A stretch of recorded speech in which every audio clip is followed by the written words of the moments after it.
Thank you for having me here today. Wade calls me and he says, I know you're going to say no. And I said, no.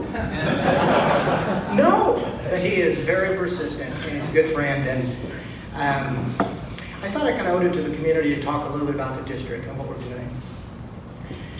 Not a public speaker. I'd rather have go to the dentist right now. But what I want to tell you a little bit about my wife and I is Carol and I's life purpose is to love people. That's what we're passionate about. That means helping people. We're involved in missions around the world, and we're as passionate about that as we are business. So business is fun. We keep score by making money. We have to make money to do that. But it's not who we are. Who we are is people who care about other people. And so this morning, or today, I want to talk to you a little bit about the district development, get you all updated on kind of where we're at. Then if you'll just give me about 10 minutes, I'd like to just share with you some pictures and a few stories of where we go around the world. Now, I have an affinity for real estate and for business. That's just how I'm hardwired. I have many friends here, and you know me. That's just who I am. But I see opportunities everywhere. I mean, my glass is not half full, it's overflowing. Now, sometimes the opportunities I see are just a mirage. As Wade mentioned, one of our newer companies, they're very difficult. Sometimes they don't really exist. But I do see opportunities everywhere I go. In development, we are not what you would call a pure developer. Because when we look at a development, we're looking to see from our side. We are the end user. If we're looking for it for a convenience store, for a medical clinic, or anything else, we begin with that in mind. Our businesses demand great corners and great locations. So when we're looking for great locations, we're in competition with Walgreens, Starbucks, and all the major businesses in the country that are looking for the best corners. So when we see an opportunity, we will move on it. And that's what we saw with the district. About 15 years ago, I was visiting with a banker friend in Stillwater. His name's Rick McSwain. Some of you may know Rick. Alex worked for him at the bank. Is that First Citizens Bank, I believe? He owned the bank in Morrison, but he had a location in Stillwater. And he told me, he said, when I think this was probably 15 to 20 years before that, he said, I came out here and I bought this land west of Stillwater from Country Club Drive. Many of you are familiar, back east. There's sets of Walmart there today. There's sets of bank, an insurance company, a hotel. And Rick, I don't remember a lot of things, but 15 years ago he said, Kyle, if you buy great property for one of your businesses, buy more than you need, because as soon as you start building, somebody else is going to want to build beside you. Rick hit a grand slam when it came to purchasing land west of Stillwater. So that's what we saw when we looked at the district. We looked at it first from the standpoint is that we wanted a Jiffy Trip on the corner. Secondly, we wanted to help with getting Enid a theater. That's probably the single most important quality of life issue I believe Enid has. It's a brand new theater and entertainment venue. So how this happened is while we were searching for another location for a Jiffy Trip, Alex, is City Manager Gilbert here, Gerald here today? Okay. Alex approached Gerald about buying the hard corner there at Cleveland and Garriott. We threw out a number, and Gerald says, we got something to talk about. But Alex, along with Don Rose, who heads our new construction, were talking. They said, we don't want to just buy that corner. Let's buy that frontage on Garriott. So we started talking to Gerald about the frontage on Garriott. but it was just impossible. As you know, the property was held in 3 different companies or persons' names. So to redevelop the utilities, it just wasn't viable. So Dawn and Alex hatched the plan and came to me and said, let's buy the whole thing.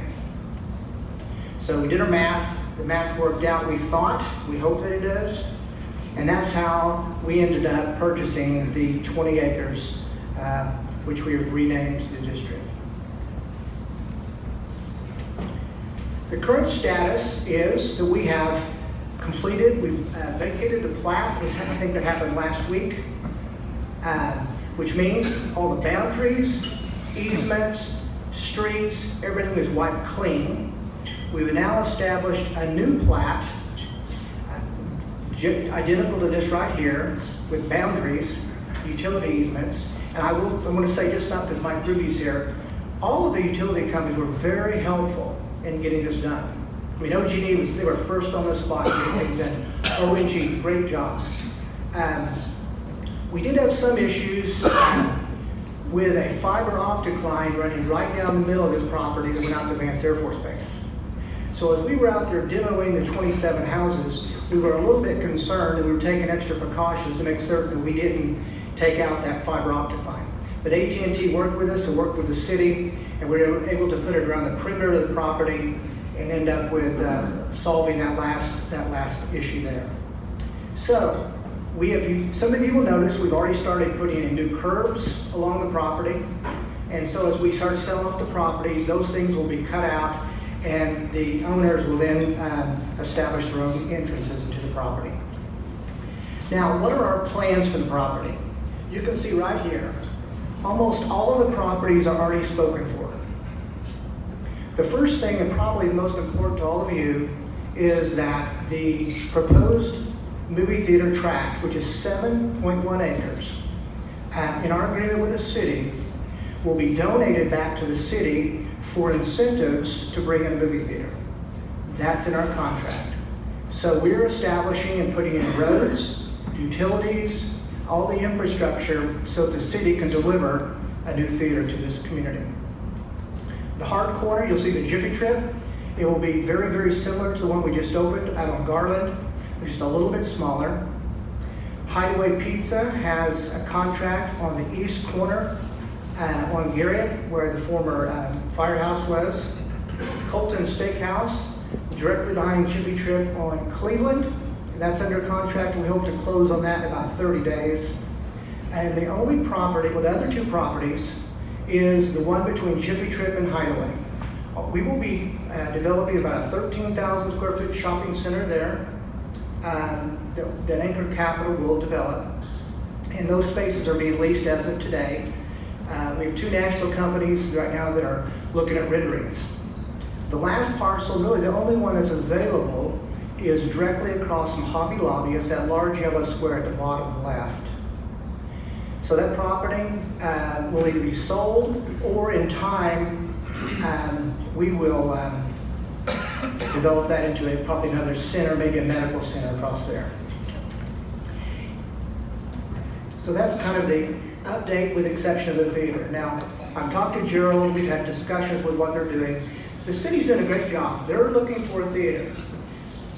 My only counsel to them, let's make certain we get the very best. Let's not settle. We have phenomenal property. We've got a great market. And we need to deliver an entertainment venue and movie theater to our community. So, I would just ask that sometimes these things don't go as quickly as you like. They may sign a deal next week, I don't know. But sometimes it take a little longer. But patience will be our friend if we'll just be patient to get the right one. Last fall, Matt and I were at a shopping center convention in Fort Worth. We talked to a movie developer from a very large chain. If I said the name, you'd recognize. I said, why aren't you in Enid? He said, you don't have any property available. He said, you tell me this Lahoma Courts is ready, but it's not ready yet. So, it's ready now. So, we are beginning our utilities now. We hope, Lord willing, in about 120 days, We'll have streets, utilities, ready for the property, and then we are serious about bringing in a movie theater.